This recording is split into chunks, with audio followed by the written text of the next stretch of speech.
Instagram, TikTok ou Snapchat sont des réseaux bien connus de l'utilisation quotidienne de la génération Z.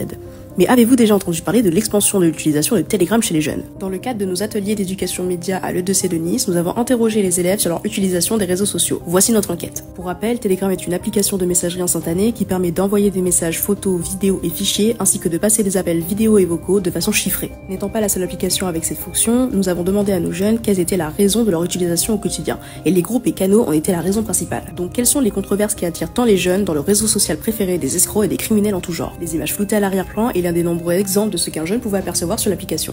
On y voit des représailles extrêmement violentes pour des raisons pas toujours expliquées. Même si certains utilisent l'application pour regarder des matchs de foot, il est facile de tomber dans des dérives telles que des cartels mexicains exposant des lives de torture, agressions sexuelles et atrocités en tout genre. En moyenne, certains canaux populaires peuvent compter entre 10 000 et 100 000 abonnés, des chiffres pouvant fluctuer en raison de la nature illégale et volatile du contenu. Selon l'Observatoire de la parentalité et de l'éducation numérique, déjà 8% des 15-17 ans déclarent utiliser régulièrement ce réseau social et 5% des 7-10 ans l'utilisent déjà prématurément. Une utilisation qui interroge et suscite l'inquiétude. Nous avons interrogé une psychologue spécialisée dans les effets des réseaux sociaux chez les jeunes et voici ce qu'il en ressort. Sa nature anonyme et ses fonctionnalités peuvent favoriser la désinformation et le harcèlement. L'exposition à la violence, que ce soit directement ou indirectement, peut entraîner des traumatismes psychologiques importants comme de l'anxiété et des troubles du stress post-traumatique, mais aussi la désensibilisation à la violence, ce qui peut normaliser des comportements agressifs chez les jeunes. La spécialiste conseille donc de limiter l'exposition à ces groupes, désactiver les notifications pour éviter la sollicitation constante, mais aussi chercher du soutien psychologique pour ceux qui ressentent des effets négatifs, et affirme que des mesures devraient être prises par Telegram pour contrer cette violence. Et vous en pensez quoi?